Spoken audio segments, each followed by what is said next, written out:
inviter à prendre place dans la maison de notre Seigneur.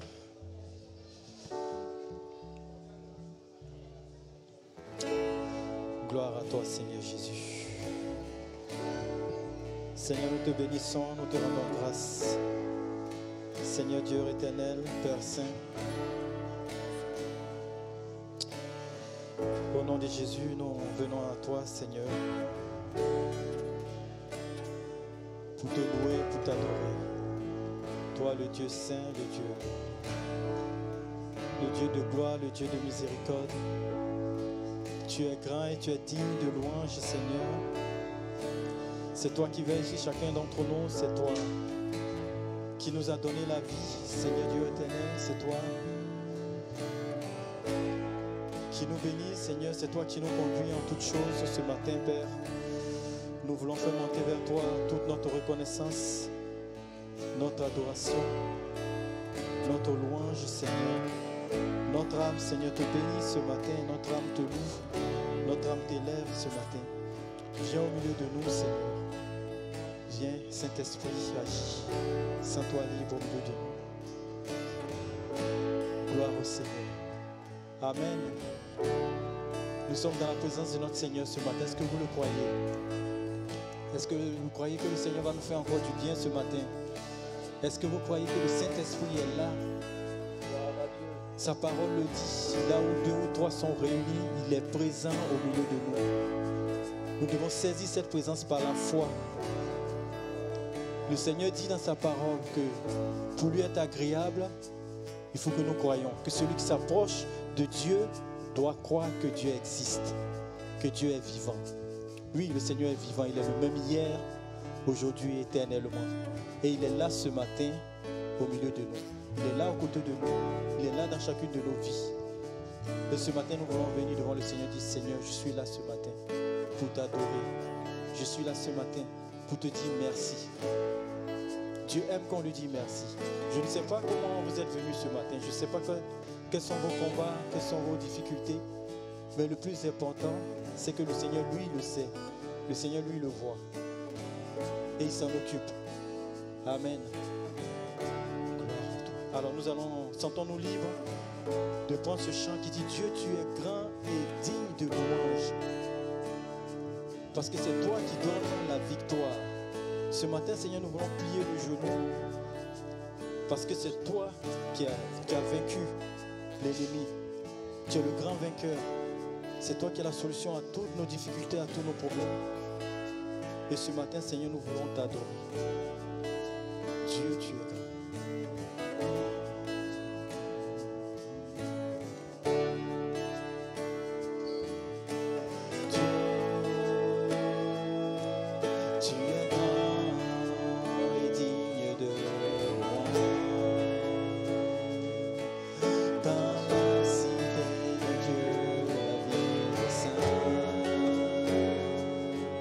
Joie de toute la terre.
amour qui ne tarit jamais pour chacun d'entre nous. Merci Seigneur pour la force que tu nous donnes. Merci Seigneur pour le souffle de vie. Merci Seigneur Jésus parce que tu es au milieu de nous ce matin. Merci pour tout ce que tu vas faire, pour tout ce que tu vas accomplir. Merci pour le Saint-Esprit. Seigneur, remplis-nous de ton esprit. Remplis-nous de ton onction. Remplis-nous de ta présence. Dirige-nous selon ta volonté, Seigneur. C'est notre désir ce matin. Viens au milieu de ton peuple ce matin et dirige ton peuple, Seigneur. Conduis ton peuple, Seigneur. Car tu es un Dieu de fidélité. Tu es un Dieu d'amour. Tu es un Dieu bienveillant. Tu es infiniment grand. Et tu peux faire infiniment au-delà de tout ce que nous demandons. Oui, Seigneur, nous le croyons. Nous croyons en toi, Seigneur Jésus. Merci pour tes promesses. Gloire à toi, Seigneur. Sois libre au milieu de nous ce matin. Béni soit Dieu. À toi toute la gloire.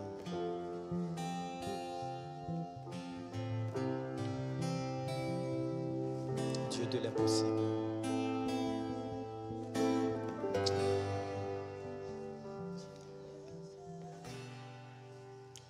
Dieu peut faire infiniment et au-delà. Chante-le pour ton Seigneur. Plus que tout ce que nous demandons, nous l'imaginons. Oui, crois-le, chante-le, crois-le. Ses promesses, oui et amen, se réalisent.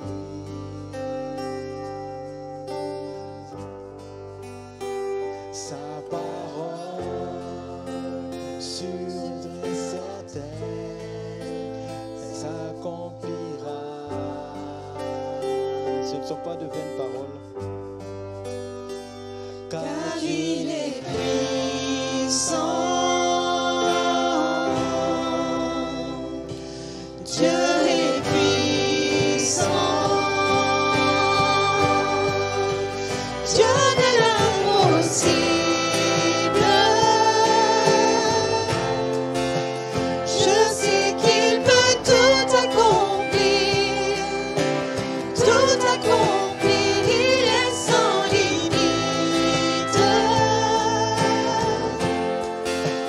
En lui je peux tout accomplir. Tout accomplir. Dieu est grand, majestueux, il règne en roi.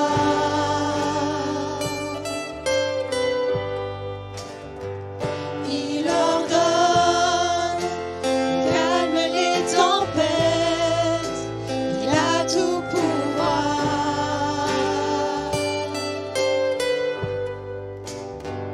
Par sa force incomparable,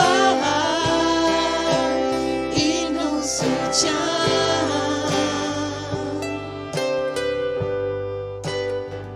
À savoir, tout ce qui était mort revient à la vie.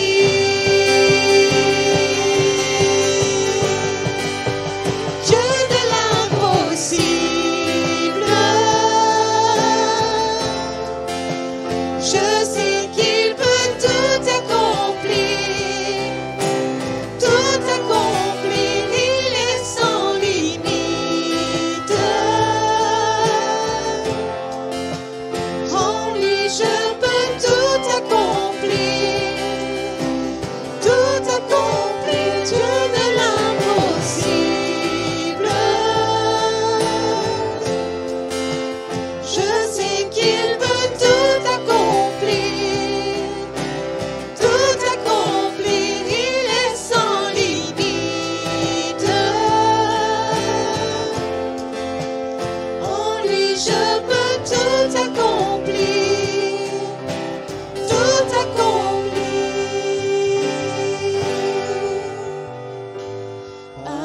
soit tout l'honneur, puissance et force, louange et gloire à jamais. À lui soit tout l'honneur, puissance et force, louange et gloire à jamais. À lui soit tout l'honneur, puissance et force, louange et gloire à jamais.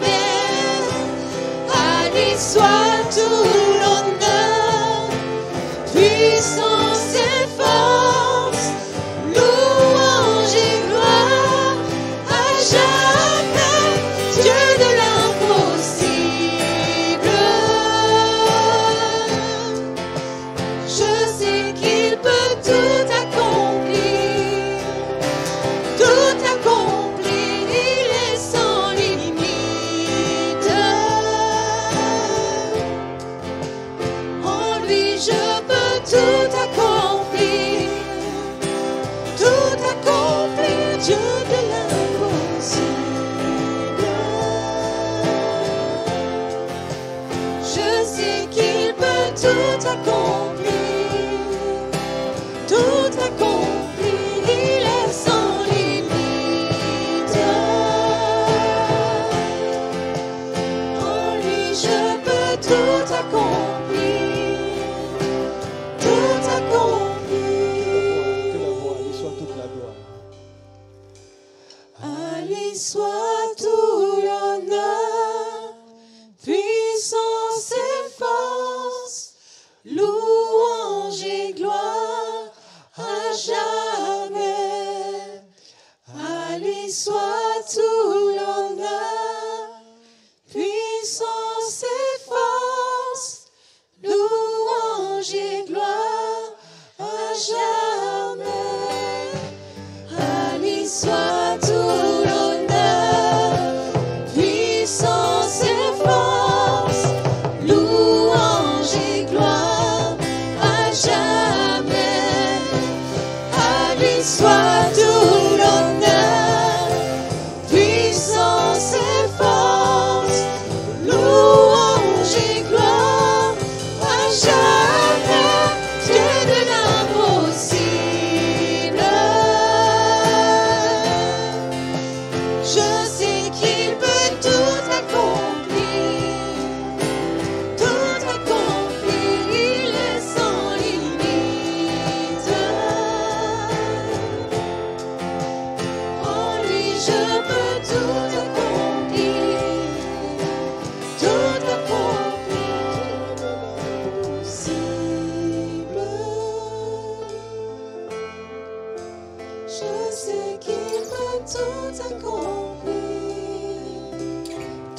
accomplir, il est sans limite. En lui je peux tout accomplir, tout accomplir.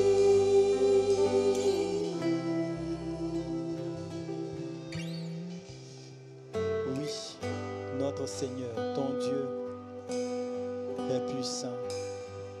Il peut tout accomplir. Il peut tout faire. Il dit et la chose arrive. Il ordonne et elle se fait. Oui, Dieu est au-dessus de toutes choses. Il est le Dieu tout puissant. Il peut tout faire. Le Dieu que tu adores, mon frère, le Dieu que tu adores, ma soeur, n'est pas un petit Dieu. Non. Non. Tu n'imagines pas, nous n'imaginons pas sa puissance, sa grandeur. Il est grand. Et ce matin, nous voulons nous inviter à vraiment adorer, à élever ce Dieu de tout notre cœur, à lui témoigner notre amour, à le remercier, à dire ce qu'il est pour nous, ce qu'il a fait pour nous ce matin. Après ce chant, chacun pourra se sentir libre d'exprimer à son Dieu, à notre Dieu, au seul vrai Dieu, toute son adoration et son amour. Jésus-Christ. Gloire à toi.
Gloire à Dieu.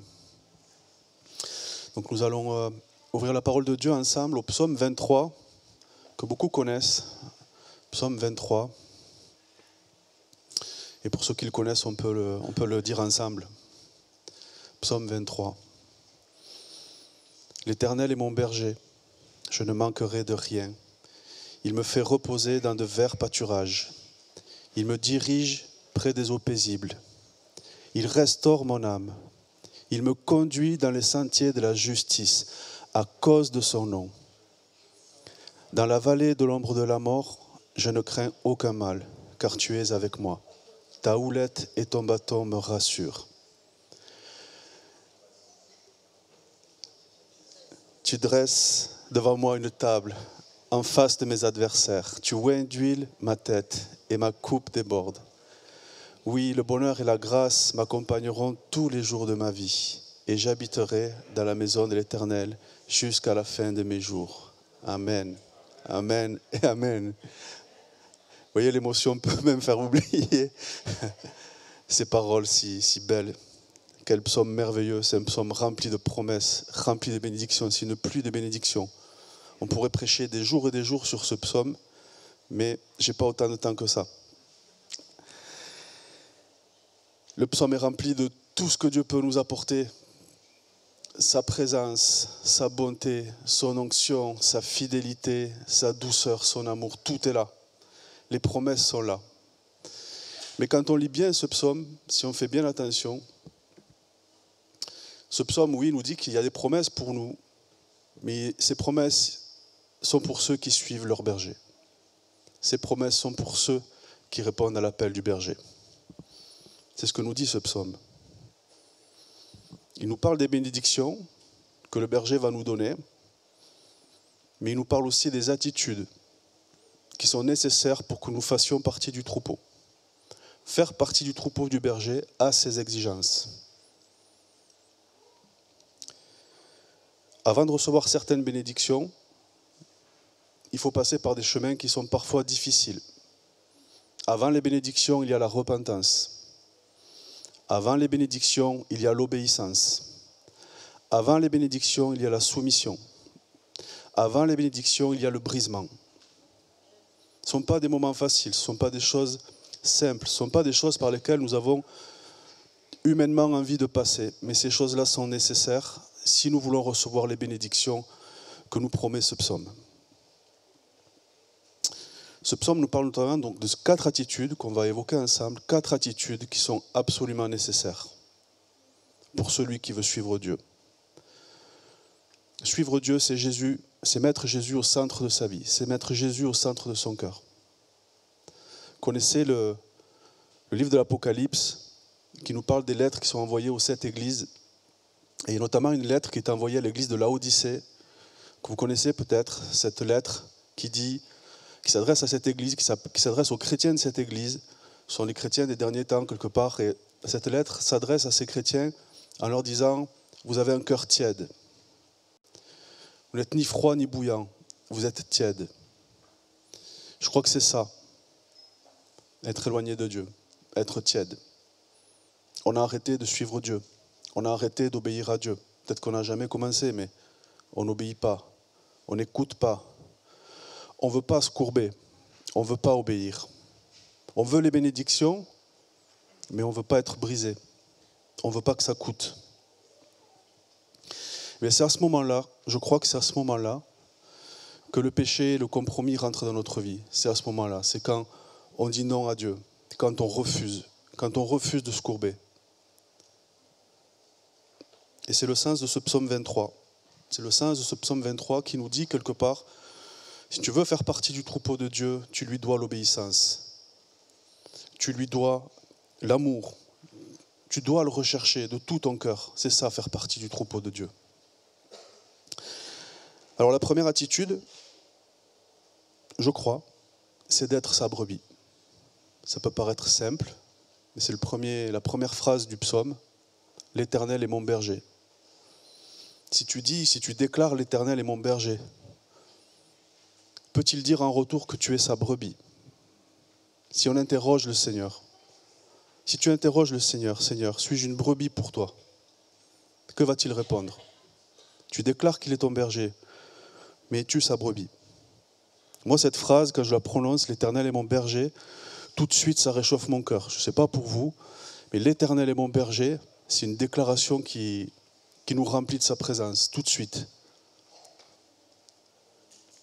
Quand je dis l'Éternel est mon berger, je me sens rassuré. Je sais qu'il est là. Je sais où je vais. Et je sais que où que j'aille, il est là et rien ne peut m'arriver. Mais si nous déclarons qu'il est notre berger, peut-il dire que nous sommes ses brebis? S'il nous regarde tous individuellement et s'il regarde notre assemblée, peut-il dire qu'il reconnaît en nous son troupeau et ses brebis? La brebis, c'est un animal très répandu, très connu. Il y a des brebis dans le monde entier.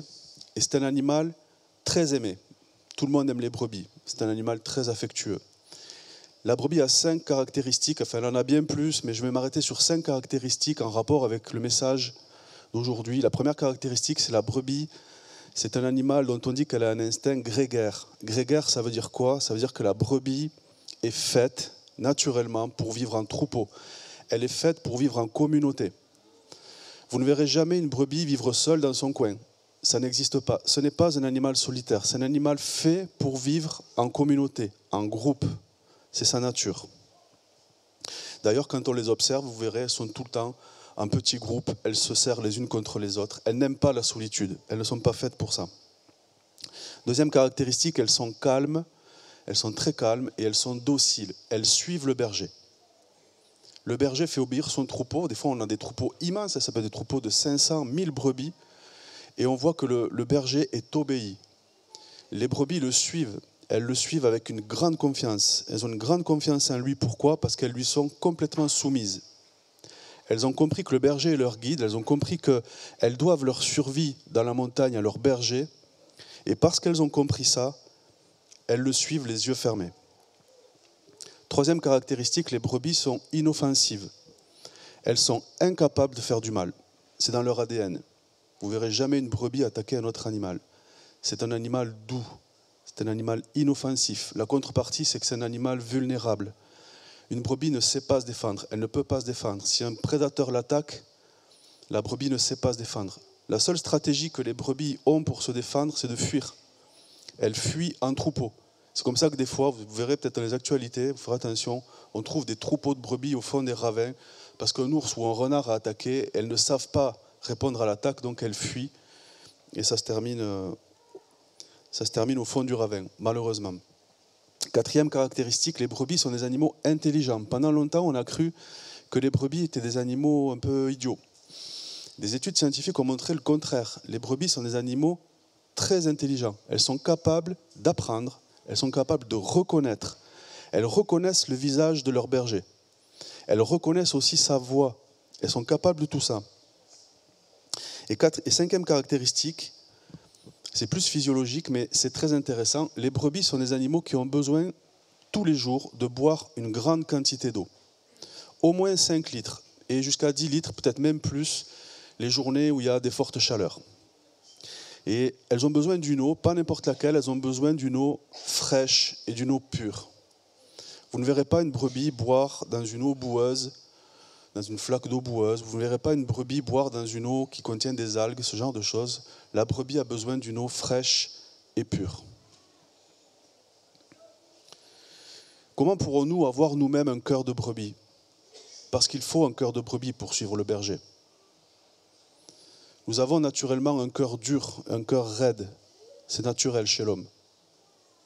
Et nous naissons comme ça. Le seul moyen pour avoir un cœur de brebis, c'est que Dieu brise notre cœur. Que Dieu brise notre cœur humain. C'est le seul moyen. Dieu brise les cœurs. Dieu brise les cœurs. Le diable ne brise pas les cœurs. Le diable détruit les cœurs. Mais Dieu brise les cœurs. Et pourquoi Dieu brise nos cœurs ? Parce qu'il veut les reconstruire. Il veut reconstruire nos cœurs. Il veut nous donner un cœur de brebis. Il veut nous donner un cœur qui ressemble au cœur qu'ont ses enfants. Il veut nous donner un cœur qui ressemble à son cœur. Le brisement qui vient de Dieu, c'est la sanctification de nos cœurs. C'est la sanctification de nos âmes. Voilà le travail que Dieu fait en nous.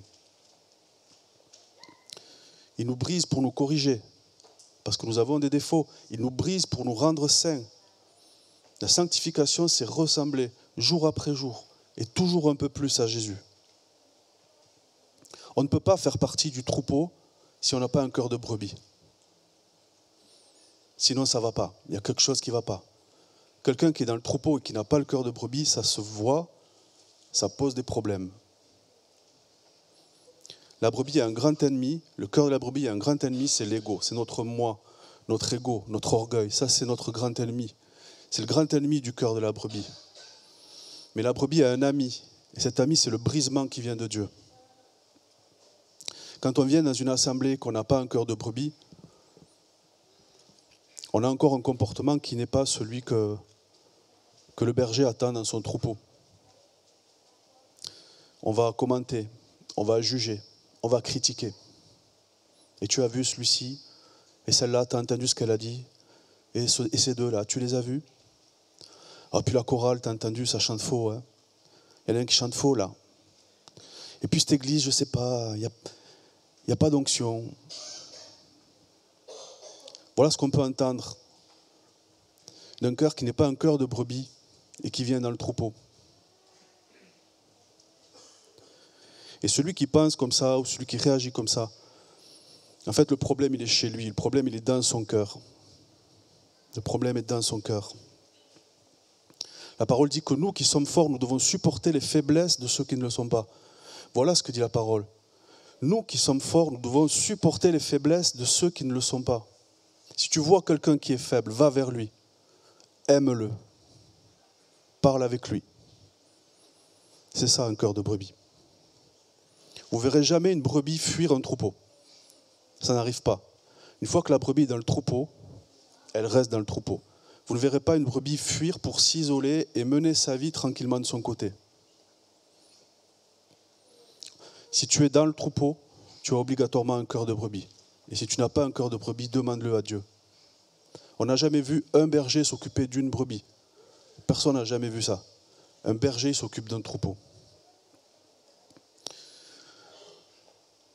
Être brisé, c'est aussi recevoir un cœur calme et docile. Je disais qu'on a un cœur naturellement dur, naturellement raide, naturellement mauvais. Quand Dieu brise notre cœur, il nous donne un cœur calme et docile, comme celui de la brebis. Il nous soumet à sa volonté. On a un exemple, nous, c'est Jésus. Jésus, il a passé sa vie à être brisé. Il a passé sa vie à soumettre sa volonté à celle de son Père. Dieu veut briser notre rébellion. Dieu veut nous donner un cœur docile. On n'a jamais vu un berger mener un troupeau de chevaux sauvages.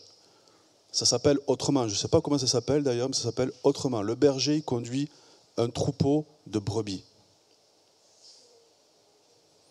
Dieu veut briser notre rébellion et il a raison de le faire. Il a raison de vouloir le faire. Nous avons tous besoin de travailler nos caractères. N'est-ce pas? Tous. La brebis ne peut pas vivre sans le berger. Je disais qu'elle est inoffensive et puis elle est vulnérable. La brebis sait qu'elle ne peut pas vivre sans le berger. Dans la montagne, le berger, c'est le salut de la brebis. Et la brebis le sait. Le berger joue un rôle crucial dans sa vie, comme Jésus joue un rôle crucial dans notre vie. Nous qui sommes ces brebis, nous savons que sans lui, nous sommes perdus. Il nous abreuve. Chaque jour, il nous abreuve de son eau vive. Les brebis ont besoin d'une eau, tous les jours renouvelée. Et il nous abreuve tous les jours de son eau vive, par sa parole, par son esprit, par sa présence. Et si tu as soif, si tu ressens cette soif, c'est qu'il t'appelle, c'est que le berger t'appelle. Il nous appelle par notre nom. Sa parole le dit.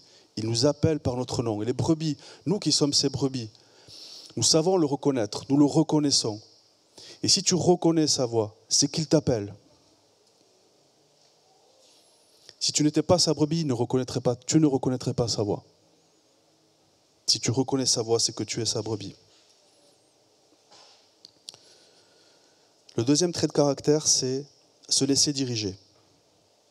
La deuxième attitude qu'il est nécessaire d'avoir pour être dans le troupeau, se laisser diriger. Quand tu dis « il me dirige près des eaux paisibles », est-ce que tu as bien conscience que tu lui dis « tu diriges ma vie » ? Est-ce que tu veux vraiment que Dieu dirige ta vie ? Et est-ce que tu as vraiment envie d'aller près des eaux paisibles ? Les brebis sont des animaux naturellement peureux. Elles sont peureuses, elles sont inquiètes. Et dès qu'il y a un danger qui s'approche, elles sont en panique, elles stressent. Je ne sais pas si vous avez déjà vu les brebis quand elles remuent la tête un petit peu partout, elles ne savent plus dans quel sens il faut aller. Elles ont besoin de la direction du berger. Et elles s'y soumettent volontiers. Les brebis ne sont pas rebelles. Si le berger dit on va à droite, elles vont à droite. S'il dit on va à gauche, elles vont à gauche. On s'arrête, elles s'arrêtent. On repart, elles repartent. Il y a un rapport de confiance entre la berger et le brebis, qui est une confiance totale. La brebis fait confiance, les yeux fermés à son berger. Il peut l'amener n'importe où.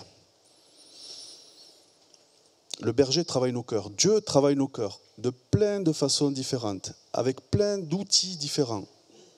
Dieu peut travailler nos cœurs premièrement par sa parole et par son Saint-Esprit. Par la puissance de sa parole, par la Bible, Dieu peut nous déranger, Dieu peut nous révéler des choses. Il peut briser nos cœurs, ne serait-ce que par sa parole. Il peut aussi nous briser par la conviction de son Saint-Esprit dans notre âme. Le Saint-Esprit peut nous communiquer dans notre âme une pensée, une idée, une parole qui peut nous briser. Il peut nous briser, Dieu peut nous briser par les circonstances dans nos vies. Et c'est souvent le cas, par des épreuves, par des maladies, par des combats. Il peut nous briser, on le voit aussi dans la Bible, par un esprit, par un démon. C'est ce qui s'est passé avec Job. Dieu dira à Satan, je te livre mon serviteur Job. Il ne permettra pas qu'il lui fasse du mal, dans une certaine mesure, mais Satan attaque Job parce que Dieu le lui permet. Dieu peut nous briser par des hommes spirituels, bien sûr, dans l'Église, par notre pasteur. Dieu peut nous briser comme ça. Dieu peut nous briser aussi par des hommes charnels.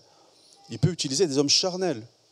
Dieu peut nous briser, Dieu parfois met sur notre route des personnes qui ont un très fort caractère et on va devoir y être soumis. Ça peut être le cas dans le travail, ça peut être le cas dans des activités, ça peut être le cas si on va au guichet, à la banque, à la gare ou ne sais pas où. Des fois on va se retrouver avec une personne très dure. Tout simplement. Tout à l'heure, on peut sortir du culte, prendre notre voiture, rouler un petit peu, et puis il y a notre voiture qui vient, qui nous coupe la route. On met un coup de klaxon et l'autre conducteur nous insulte.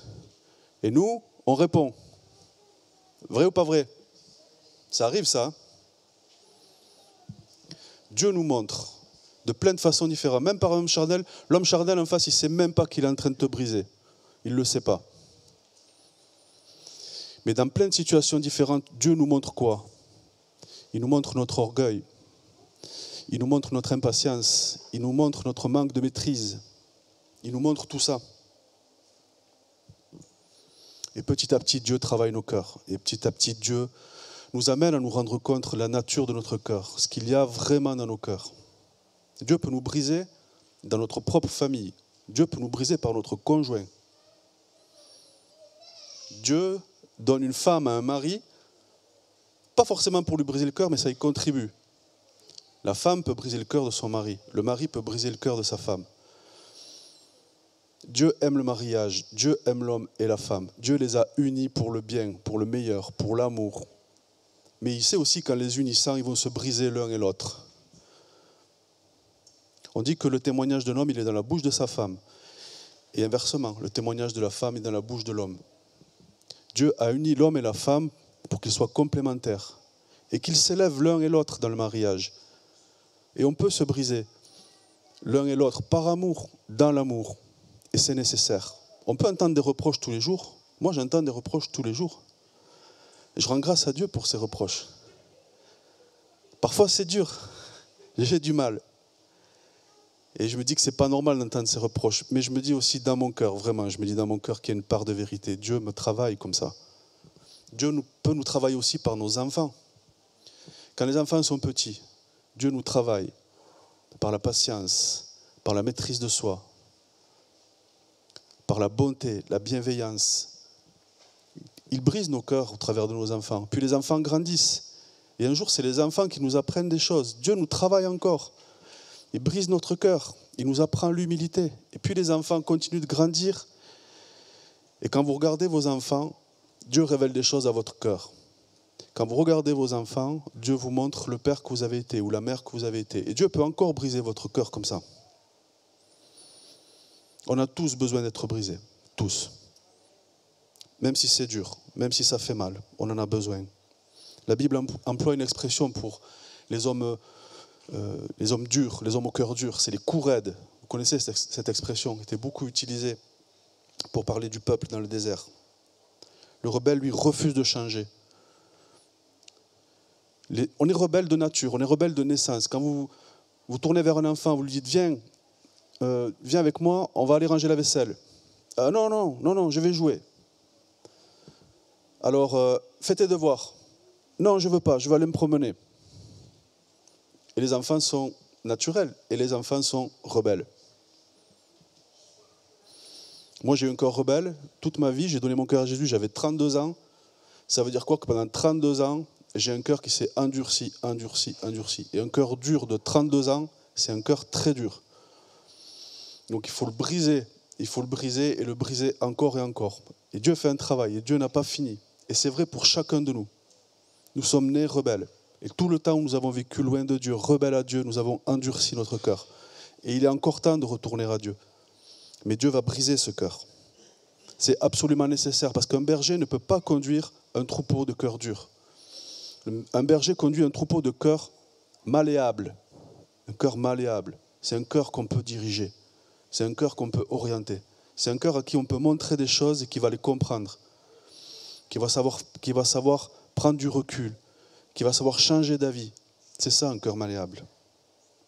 Une dernière chose par rapport à l'eau paisible, c'est que le berger nous conduit près des eaux paisibles. Et je crois que c'est volontairement que le berger nous conduit près des eaux paisibles.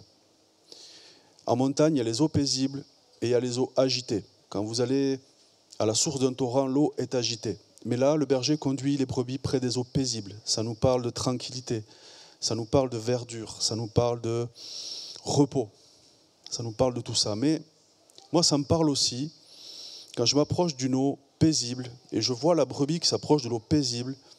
Et quand la brebis s'approche de l'eau paisible pour s'abreuvoir, elle voit son visage. Quand on s'approche d'une eau paisible, on voit son visage, on voit son reflet. L'eau est un miroir. Dans Jacques chapitre 1, verset 23, il est dit « Car si quelqu'un écoute la parole et ne la met pas en pratique, il est semblable à un homme qui regarde dans un miroir son visage et qui, après s'être regardé, s'en va et oublie aussitôt quel il était. » Je ne sais pas vous, moi je connais ce sentiment d'avoir vécu loin de Dieu, de m'être approché de l'eau paisible et de voir le reflet de mon visage. Et je savais bien que je vivais loin de Dieu. Et je savais bien où était la vérité. Je savais bien où était le chemin pour moi. Mais je ne voulais pas le voir. Alors je faisais comme l'homme qui est décrit par Jacques ici. Je partais et j'oubliais aussitôt qui j'étais. Et ce dont je me souviens, parce que ce n'est plus le cas bien sûr, mais ce dont je me souviens, c'est qu'à cette époque, je n'aimais pas quand Dieu m'amenait près de cette eau paisible où je me voyais dans un miroir. Je détestais ces moments-là. Mais je sais aussi que dans ces moments-là, Dieu avait commencé à briser mon cœur. La troisième attitude, c'est de se laisser conduire. Se laisser conduire. Quand on récite le psaume 23, on dit « Il me conduit sur les sentiers de la justice ». Mais acceptons-nous d'être conduits. Acceptons-nous de ne pas décider nous-mêmes où nous allons. Parce que quand on est conduit, on ne décide pas. Si on monte à l'arrière d'un taxi, c'est le taxi qui conduit. Est-ce que vous connaissez le prophète le plus désobéissant de la Bible ? Jonas. Jonas. Voilà un homme qui refusait d'être conduit. Jonas. Alors Jonas, c'est un prophète, un appelé de Dieu, et Dieu lui dit, Jonas, tu vas aller à Ninive. Tu vas aller à Ninive. Il y a là-bas à Ninive, il y a une ville corrompue qui a besoin d'entendre la parole de Dieu. Et c'est toi, Jonas, qui vas aller à Ninive et porter cette parole pour sauver les habitants de la ville. Et Jonas dit non, moi je vais aller à Tarsis.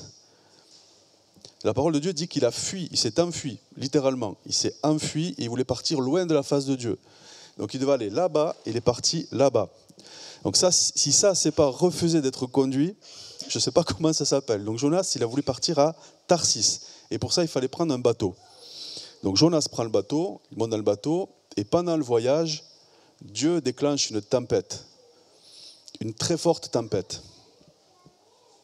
Alors dans Jonas chapitre 1, verset 5, nous lisons « Les mariniers eurent peur, ils implorèrent chacun leur Dieu. » Les marins ont peur, forcément. La tempête est là, tempête très violente. Et alors Jonas va leur expliquer en leur disant, cette tempête, elle est là à cause de moi. Pourquoi ? Parce que je fuis Dieu, et tant que je serai dans ce bateau, la tempête se déchaînera. Et il leur dit, jetez-moi par-dessus bord, et très certainement la tempête va se calmer. Donc un peu plus loin, au verset 14, il est dit, alors ils invoquèrent l'Éternel. Les marins invoquent l'Éternel. Ils invoquent l'Éternel, pourquoi ? Ils implorent son pardon, parce qu'ils vont jeter Jonas par-dessus bord. Donc très certainement Jonas va mourir et donc par avance les marins demandent pardon à Dieu. Et un peu plus loin au verset 16, une fois qu'ils ont jeté Jonas, ces hommes furent saisis d'une grande crainte de l'Éternel et ils offrirent un sacrifice à l'Éternel et firent des vœux. Jonas est dans la mer, donc il va être englouti par le poisson. Et là dans le poisson, ce qui va se passer, c'est que Dieu va briser son cœur. Dieu va briser son cœur désobéissant. Jonas dira, dans ma détresse, j'ai invoqué l'Éternel. Quand mon âme était abattue au-dedans de moi, je me suis souvenu de l'Éternel. Dieu va faire de Jonas son instrument pour aller sauver Ninive. Jonas ne voulait pas être cet instrument. Il a fui, il s'est enfui, il a désobéi. Il ne voulait pas être conduit dans les sentiers de la justice, c'est-à-dire dans les sentiers de la vérité, dans les sentiers de la droiture, dans les sentiers du plan de Dieu. Il ne voulait pas être conduit dans ce sentier-là. Voilà pourquoi il est parti à Tarsis. Mais Dieu l'a rattrapé. Et Dieu l'a ramené dans son plan. Et Dieu est en train de lui briser son cœur. 3 jours et 3 nuits dans le ventre d'un poisson. Ce que je voulais noter, et c'est pour ça que je voulais qu'on passe ensemble les versets qui parlent des marins, c'est que on voit le travail que Dieu a fait avec Jonas. Jonas était désobéissant. Il a voulu partir à Tarsis. Mais le plan de Dieu, c'était que même dans sa désobéissance, Jonas, entre les mains de Dieu, est un outil, il est un instrument pour sauver les marins. Au début, les marins imploraient leur Dieu. Ce qui veut dire que les marins étaient idolâtres. Les marins étaient tournés vers d'autres dieux. Et puis, ils invoquent l'Éternel, et puis ils finissent par faire un sacrifice à l'Éternel. Dieu avait besoin de la désobéissance de Jonas pour sauver les marins. Et c'est ce qu'il a fait. Malgré sa désobéissance, Jonas a été un instrument entre les mains de Dieu pour sauver les marins. Dieu nous utilise, quel que soit ce que nous avons dans notre cœur, même si nous sommes rebelles, même si nous sommes désobéissants, même si nous ne voulons pas être conduits sur les sentiers de la justice, Dieu nous utilise. Dieu va nous utiliser et Dieu va briser notre cœur comme ça. Jonas se rend compte qu'il n'a plus le choix, il doit être totalement soumis à Dieu parce que Dieu fait de lui ce qu'il veut, quand il veut. C'est le cas pour nous aussi. Si nous refusons de nous laisser conduire par Dieu dans ces sentiers, il va nous briser encore et encore. Et ça fait mal, ça fait très mal. Le problème, c'est qu'à force d'être désobéissant, et c'est ce que dit le psaume 23, il arrive un moment où on peut atterrir dans la vallée de l'ombre de la mort. Et là, c'est plus la même histoire. Tant qu'on est sur le sentier de la justice, Dieu nous conduit. Quand on est dans la vallée de l'ombre de la mort, c'est différent. Il nous faut absolument, à ce moment-là, le secours de Dieu. On ne peut pas sortir nous-mêmes de la vallée de l'ombre de la mort. C'est impossible. Quand je marche dans la vallée de l'ombre de la mort, je ne crains aucun mal, car tu es avec moi. Ta houlette et ton bâton me rassurent. C'est la 4e attitude, celle de se laisser corriger. Acceptes-tu d'être redressé, d'être corrigé, d'être rattrapé par Dieu? Alors on peut, Vanny, s'il te plaît, je crois qu'on peut afficher une petite photo. Ça concerne la houlette. Voilà, la houlette. Alors, j'ai proposé cette photo parce que moi-même, je ne savais pas vraiment ce que c'était une houlette. J'avais une vague idée, mais ça, c'est une houlette. Donc ça, c'est un instrument de berger. C'est un outil de berger. C'est un peu le couteau suisse du berger. Avec une houlette, le berger peut faire plusieurs choses. Déjà, c'est une pelle.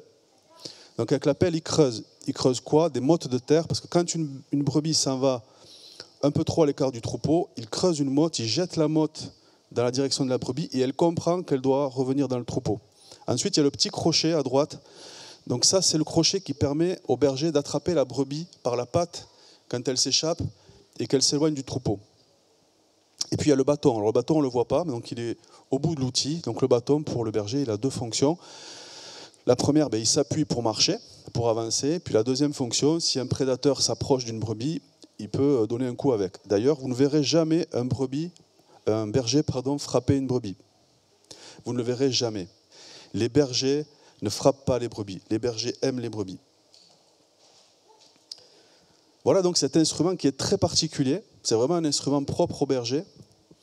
Et cet instrument, il a plusieurs fonctions. On peut s'en servir de plusieurs façons. Et je disais qu'on peut frapper les prédateurs avec, mais on peut aussi rattraper les brebis. Ça veut dire qu'avec le même instrument, on peut faire des choses de différentes natures. Et ce qui compte, c'est qui se sert de l'instrument et dans quelle intention il s'en sert. Dieu se sert de cet instrument pour nous corriger, pour nous rattraper, pour nous avertir. Je crois que le bon berger, il a un objectif, c'est de nous élever. Quand Dieu brise nos cœurs, c'est pour nous élever. Je disais que le diable veut nous détruire, mais le Seigneur, lui, quand il détruit nos cœurs, c'est pour nous élever. Le travail du berger, la mission du berger, c'est prendre son troupeau, en bas, dans la vallée, et le faire monter tout en haut. C'est le travail du berger. C'est ce qu'on appelle l'estive. Le berger amène le troupeau pendant toute une période, avant l'été. Donc il amène le troupeau tout en haut de la montagne. Pourquoi ? Parce que c'est là qu'on va trouver l'herbe verte. C'est là qu'on va trouver la tranquillité. C'est là qu'on va trouver la douceur. C'est là que le troupeau va être en paix. Et nous, souvent, nous faisons des prières et nous demandons à Dieu de nous élever. Mais nous ne demandons pas l'élévation qu'il faut. Nous demandons de l'argent, nous demandons un travail, nous demandons une position sociale, nous demandons des diplômes, nous demandons des choses qui, dans ce monde, vont nous positionner. Mais ce n'est pas l'élévation que veut Dieu pour nous. C'est le contraire. Si Dieu nous donnait tout cela, qu'est-ce qui lui garantit que cela ne nous remplira pas d'orgueil ? Qu'est-ce qui garantit que nous ne serons pas remplis d'orgueil ? Et c'est le brisement. Dieu va nous briser jusqu'à ce qu'il puisse nous donner certaines choses. Et Dieu va nous élever là où lui veut nous élever. Dieu nous confie des missions, Dieu nous confie des services, Dieu nous confie des travails. Et parfois, il faut commencer par des petites choses. Et puis, en servant avec un cœur humble et un cœur reconnaissant, Dieu nous voit. Et petit à petit, Dieu va nous donner un peu plus, et un peu plus, et un peu plus. Dieu avait prévu de donner Canaan au peuple d'Israël. Mais ça a coûté 40 ans de brisement au peuple dans le désert. Dieu a brisé même son propre fils. Il l'a brisé. Comme personne n'a été brisé. Pourquoi ? Parce qu'il avait prévu de l'élever jusqu'au rang le plus haut. Proverbe 15:33 nous dit « L'humilité précède la gloire. » L'humilité précède la gloire. Plus tu acceptes le brisement, plus Dieu va t'élever. Plus vite tu acceptes le brisement, plus vite Dieu va t'élever. Jésus nous a promis qu'il ne nous laisserait pas seuls. Il a promis. Il est avec nous chaque jour. Son Saint-Esprit est avec nous. Je crois que la houlette du berger, c'est le Saint-Esprit. Moi, je le comprends comme ça. Quand je suis dans la vallée de l'ombre de la mort, quand je suis en danger, je crois qu'il y a cette houlette qui m'avertit. Il y a ce Saint-Esprit qui est là pour me rattraper, pour me retirer de cet endroit où je ne devais pas être. Il n'y a pas très longtemps, il y a un jeune frère qui me disait souvent je suis sorti le soir dans Toulouse et à chaque fois que je suis rentré, je me suis dit que Dieu avait fait un miracle. Quand nous sommes dans des endroits où nous ne devrions pas être, nous pouvons compter sur la présence de Dieu, nous pouvons compter sur la grâce de Dieu. Pour terminer, je voudrais partager 2 versets. Jean chapitre 10, verset 11. Jésus dit, c'est Jésus qui parle, « Je suis le bon berger. Le bon berger donne sa vie pour ses brebis. » Et puis, un peu plus loin, au verset 14, « Je connais mes brebis et elles me connaissent. Et elles me connaissent. » Quand tu t'approches de Jésus, qu'est-ce que tu vois en toi ? Qu'est-ce qu'il te révèle ? Quand Dieu travaille ton cœur, quand il brise ton cœur, qu'est-ce que tu ressens ? Est-ce que tu ressens de la joie parce que tu t'approches de lui ? Ou est-ce que tu ressens de la peine parce qu'il y a trop de choses dans ce monde que tu dois laisser maintenant ? Est-ce que suivre Jésus pour toi c'est quelque chose de facile ? Est-ce que c'est une joie ? Ou à l'inverse, est-ce que ça te rend triste ? Est-ce que ça te fait de la peine ? Je crois que pour chacun de nous, il y a un niveau où Dieu veut nous élever. Dieu a prévu quelque chose. Il y a un niveau où Dieu veut nous élever. Il y a un endroit où, comme pour le troupeau, il y a une abondance de paix, il y a une abondance de vie, il y a une abondance de tranquillité, d'amour. Et Dieu a prévu de nous élever là-haut. Mais pour cela, il faut accepter de laisser tout ce qui a fait durcir notre cœur. Il faut accepter de laisser de côté notre orgueil, notre moi, notre ego. Il faut laisser Dieu travailler et agir en nous. Dieu nous dit simplement ce matin, laissez-moi m'occuper de vous. Laissez-moi être votre berger. Laissez-moi vous conduire. Donne ton cœur à Jésus. Laisse-le travailler dans ton cœur. Oui, c'est vrai, il va briser ton cœur. Mais il veut t'élever. Il veut te reconstruire. Il veut te donner un cœur nouveau. Il veut te donner un cœur de brebis. Et il veut t'accueillir dans son troupeau. Est-ce qu'on peut baisser nos fronts, fermer nos yeux et puis on va prier ensemble. On va demander à Dieu de nous bénir. Seigneur, c'est vrai, nous avons vécu loin de toi tellement longtemps et nous avons perdu le fil de cette relation avec toi Alors s'il te plaît, montre-nous le chemin pour te rejoindre, Seigneur. Montre-nous le chemin qui va nous rapprocher de toi. Oh Seigneur, conduis-moi, conduis ma vie. Je te remets ma vie en toute confiance, Seigneur. Oh Jésus, travaille mon cœur, transforme-le, brise-le pour le rendre doux, pour le rendre docile, pour le rendre semblable à celui d'une brebis. Oh Seigneur, j'accepte de te suivre. J'accepte humblement de te suivre et de demeurer près de toi. Je veux te confier ma vie. Je veux te confier mes projets. Je veux te confier mon avenir entier. Et surtout, je veux tirer un trait définitif sur mon passé, sur mes erreurs, sur mes choix. Je veux marcher à ta suite. Merci Seigneur pour les eaux paisibles. Merci pour les verts pâturages. Merci Seigneur parce que tu restaures mon âme. Oh oui Seigneur, j'accepte ce cœur nouveau que tu veux me donner. J'accepte cette direction que tu veux donner à ma vie. Viens maintenant Seigneur, travaille en moi. Ne me laisse pas en bas dans la vallée, oh Seigneur, mais que je puisse avec le troupeau rejoindre les hauteurs. Merci pour ton amour, ta grâce et ta fidélité. Alléluia. Seigneur, te rendons grâce, nous te remercions pour ton amour. À toi soit l'honneur, la gloire et l'adoration de nos cœurs. Amen.